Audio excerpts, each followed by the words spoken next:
Let us start with chapter number 3, PLC Programming and Applications. This chapter has a weightage of 22 marks. Our first topic is input-output addressing of PLC. We know that status of each input or output is stored in data files portion of the PLC memory. PLC identifies status of each input or output by allocating addresses to each data files. This is called input-output addressing of PLC. To identify a data file, PLC uses a letter called identifier along with its file number. Generally, bits and words are used for the addressing purpose. Bit is a binary digit having either logic 0 or logic 1 value, and word is a combination of 16 bits. This table indicates the types of data files and their file numbers. The very first column shows the types of data files used in the PLC. The middle column shows a capital letter known as identifier, which is used to identify a type of data file. For example, capital letter O indicates the output data file, capital letter I indicates the input data file. The last column shows file number of the data file. This is the PLC input-output addressing format. It is also called as logical addressing of input-output. The logical address format consists of a file type followed by a file number.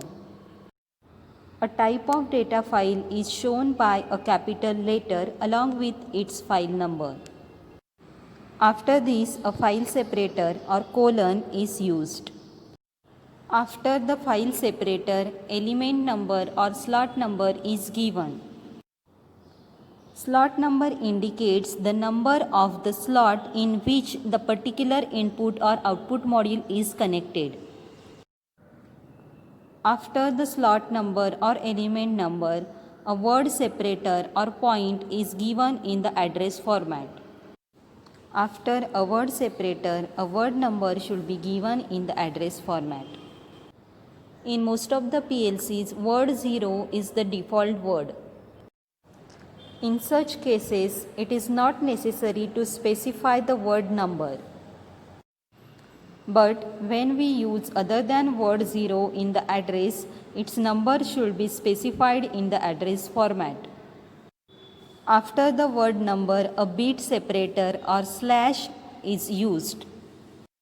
After the bit separator, a bit number should be specified in the address format. A bit separator and bit number are required only when individual bits of a particular word are addressed. Now let's see some examples of input-output addressing of PLC. In the given example, capital letter I indicates the type of data file. The letter I indicates that type of data file is input type. File number 1 is given for the input data file.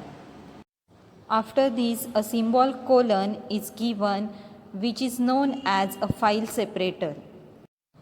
The number 3 given after the file separator indicates the slot number of the input or output module in which it is connected. After this, a word separator or point is given. The number 0 given after the word separator indicates the word number. After this, the symbol slash is used as a bit separator. The number 01 after the slash indicates bit number of the word 0. This is the another example of input-output addressing. In this example, O0 indicates the output data file and its number. After the colon, 0/0 indicates word number 0 and its bit number is 0. Similarly, I1 indicates the type of data file is input and its file number is 1. After the colon, 0/0 indicates word number 0 and bit number 0. In this example, the input-output devices are shown along with their addresses. In the first diagram, a limit switch is connected to the terminal 7 of the input module of PLC. We can write address of this input device as I:1/7. Here I indicates the input data file, 1 indicates the slot number of the input module, and 7 indicates the bit 7 of word 0. In the second diagram, a output device lamp is connected to terminal 5 of the output module. Address of this output device can be written as O:2/5. O indicates the output data file, 2 indicates the slot number of output module, and 5 indicates bit 5 of word 0. Here I am giving you some more examples of input-output addressing of PLC. Just go through all the addresses given in the example to make the concept clear.